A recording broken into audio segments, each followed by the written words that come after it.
Hi everyone, it's Andy from Hobby Headquarters. Well, as you guys can see, I've got a brand new diorama to share with you today. This is a generic mountainside road, we'll call it for lack of a better term, to show off some of our new Panther kits that are going to be coming out the rest of the year. In fact, another one has just been added to the Year of the Panther. Ming has just announced that they're going to be doing a Panther D in 35th scale. So be another one that we'll be able to show off real nicely in here. So I thought it would be great to kind of whip this around here and show it to you here. We've got a little mountain road that we can place our vehicle on. Now I haven't put any track into the actual base. This is kind of, like I said, just to show off the new vehicles as they come out. And hopefully if you like the way everything looks on there, you can copy it and make it your own by adding, tracks or people or whatever you want to do to it right there. So I had a blast doing these things. I love doing dioramas.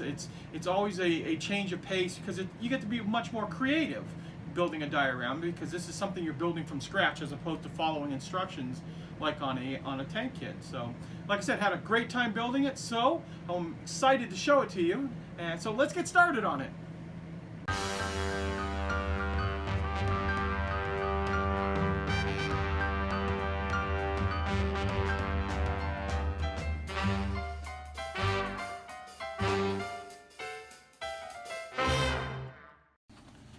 Okay, as you can see here, we've got some piece of wood for our diorama and a bunch of the pink insulation foam. And what I think I've done is I've come up with a pretty good idea of what I want to do for this diorama. And I'll kind of like sketch it out for you. What we're going to do is basically do a sunken road through the middle of the diorama with kind of a tall cliff face right here. So this is just approximate too. That we'll do a cliff face coming up. We'll take one of these pieces of foam right here, glue all this together, shave this edge down right here, so it's more of like I was saying, like a sunken road. We can put some trees and things right in through here, and we might even be able to put a small, for lack of a better word, a stream, where it's just like a runoff of water that goes along the side of the road as it comes downhill. We'll kind of make this kind of tall too. I've liked making some of those tall dioramas lately, where you have a lot of rock face and things like that. And as you can see, I started casting up some of the rock molds for it in anticipation of putting up along the side. So what we'll do now is, once we've got the idea in mind, we will take something like this piece of foam, kind of draw out the height of it, and do one going this way, and then kind of fill all this one with foam. So I will take my Gorilla Glue. This is water activated glue, so we want to attach all of this together. So I'll spend the next couple of hours gluing all this up, and after I get it all ready to go, I'll come back and show you guys what it looks like. Okay, we've let the glue set up in here, and I've just kind of thrown a bunch of excess foam in here as filler. And now we will take our Sculpt-A-Mold that we've got all mixed up, and we can start applying it on the inside here. Maybe I should have glued a little bit more of that down. Most of it is glued down, just a few of the top pieces are not. So I'm going to go ahead and we'll start putting a liberal coat over the entire piece right now.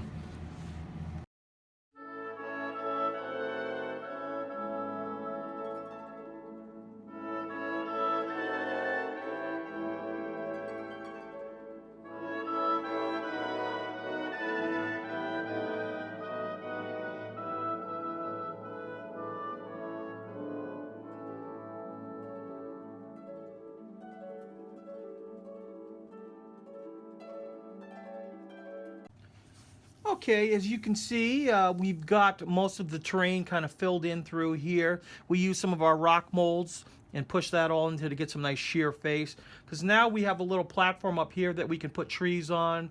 We can do trees over in through here. And we have a wide enough trail down the middle of the diorama that a tiger, a panther, even a king tiger will fit nicely right in through side here. Now it took probably about 35-40 minutes to rough in all of this stuff, and it's just a matter over time. And as the stuff starts to set up a little more, you can dip your hands in wet water and smooth any of these surfaces out of just the Sculpt-A-Mold on it right there. So, and I'll kind of give you a little bit shot down the way here.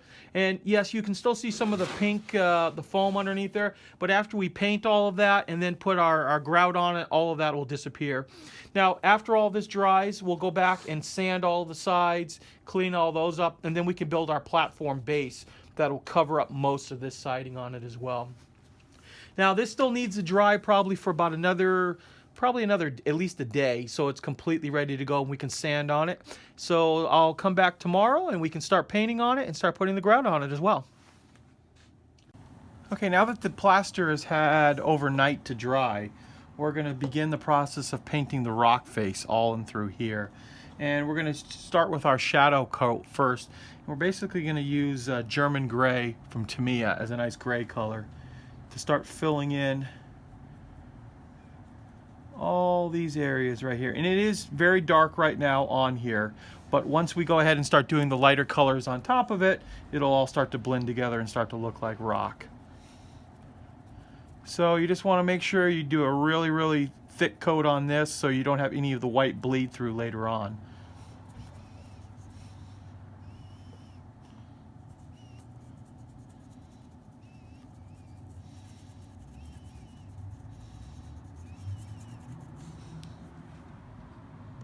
Okay, so we have the gray put on here and it's not dry yet, but now we're going to use Woodland Scenic's Earth Undercoat to do all of the rest of the area, the road bed, all the areas that have dirt on it. And this will be a nice base color to go underneath all of our grout.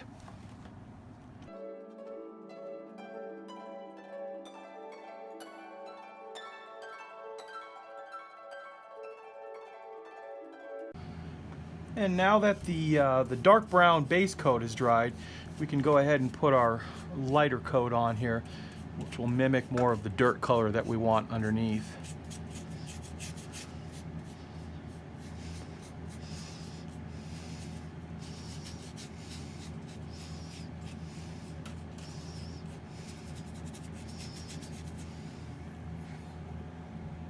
Okay, as you can see, we've got all the gray and all of the brown color now set for the dirt. But now we're going to start working on the highlighting of the rock face.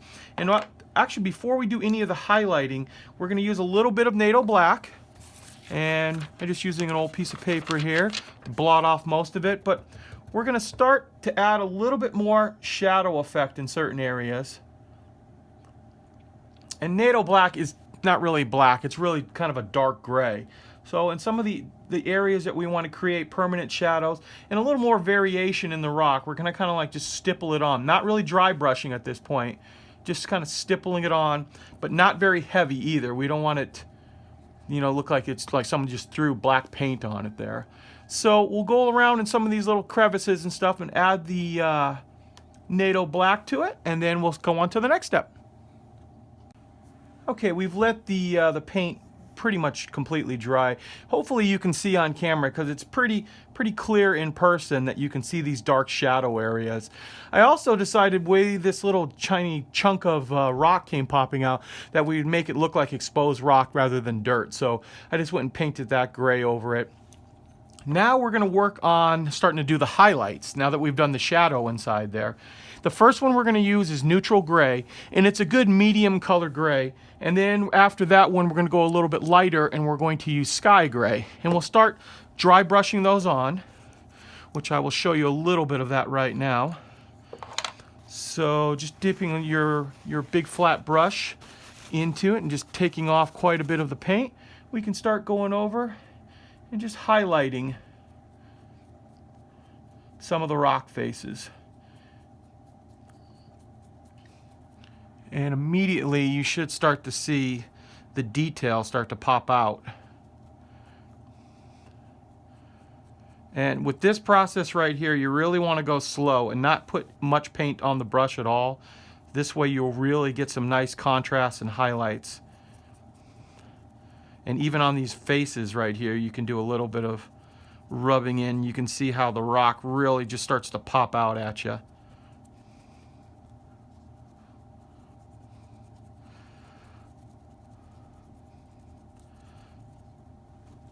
So, as you can see, I've got quite a bit ahead of me here. I should also point out, too, I've started working on this inside, too, because we wanted this to look like a cut of rock, where there's rock exposed on this side as well as the tall side as well. And then after we do more of this highlighting, we'll come back and start working on the dirt. So, as you can see, I've got quite a bit ahead of me to work on, so we'll finish this up, and we'll come back and show you what it looks like. And now we're using the sky gray, and very lightly, really want to highlight all the little edges.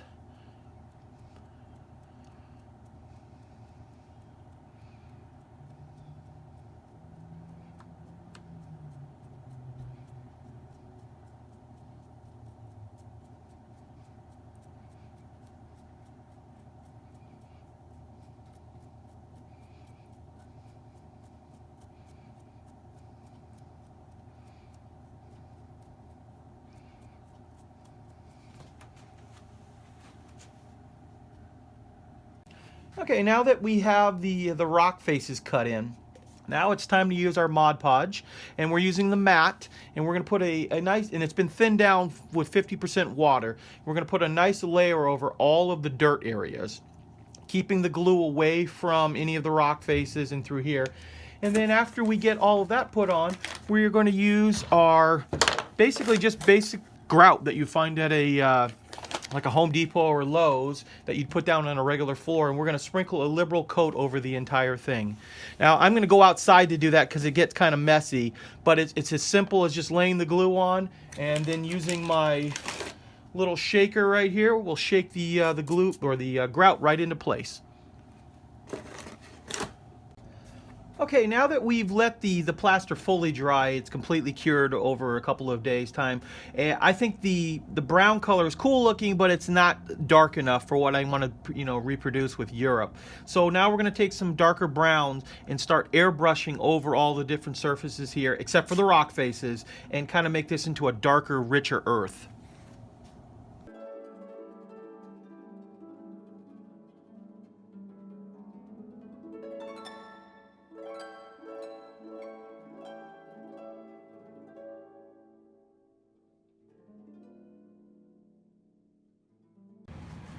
Okay, now that we have the brown color that I was talking about, we're going to go ahead and put some static grass down in some of the areas and through here, the little hill area, and a little bit along the side of the road, both sides like there, as if it's growing over, just everywhere but the rock, of course. So the first thing we're going to do with that is we use our Mod Podge, and we're going to add a little bit of water to it, and then we're going to liberally apply it to all the areas right here. And then using our static grass distributor, we're going to put that on there and get all the grass to stand up. So let's go ahead and do that right now.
And now, while we're waiting for the glue for the grass to dry, we can start using our Woodland Scenics, and it's our dark foliage, fine leaf foliage. I like breaking up little pieces of this, and this creates nice little bushes that we'll be able to put all over the place.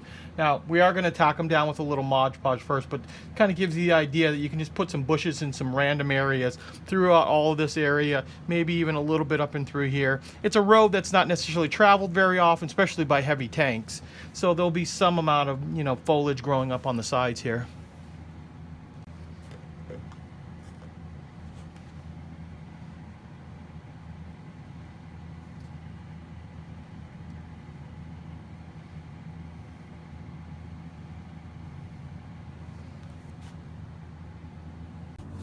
Okay, now that we've let the grass and stuff dry, we can start putting in all of our trees.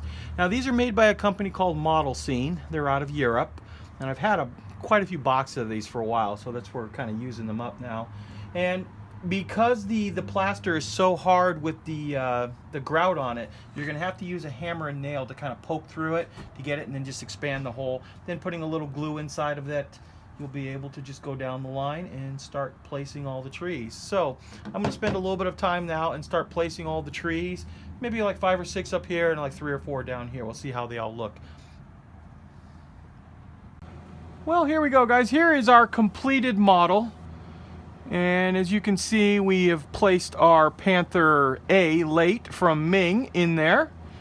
And as you can also see, we had a little change up, I should say, of the number of trees that we put into the diorama. Originally, I was just going to put like, just a few on there, but I started going on it, and I really liked the forest look that we were getting out of it. So we ended up putting 16 total trees, and I actually like the way it looks that way. It looks like it's the beginning of a forest, and if we had some type of green background, like of a forest in the back, it would give you even more depth to it. But it's obviously just a little type of diorama that we're building here. Now, we didn't put any tracks in here, and I know some of you will say, well, there's, big 45-ton tank and leaving tracks. This diorama has been made to be like a generic demonstration of doing the scenery and stuff. The vehicle is going to get changed out all the time, so I don't want to put Panther tracks in there and then try to display a Panzer IV or a Tiger or something else when it comes out. This is strictly there for scale right now and just to show you the basics of how to do it. And if your job would be basically to go, if you like how this turned out right here, make your own, but make it your own in the sense that you're going to change things up, the trees, whatever you want to do it right there. But this video is just strictly hopefully to get you to actually start making dioramas, because I'll tell you this, I have a fabulous time doing it. Just the imagination part of doing this and figuring out what you want to do. Some of the best part of model baking, I think, is sometimes coming up with the diorama that it's going to fit through. I also like we have a little rut right here, as if rainwater has come through and washed out all of this area with the little boulder exposed, and then a little rut coming down in the front right there. Just all the little stories you can come up with in your mind to show off your cool new diorama. So I want to thank you guys as always for watching, and please stay tuned because we have many more videos coming.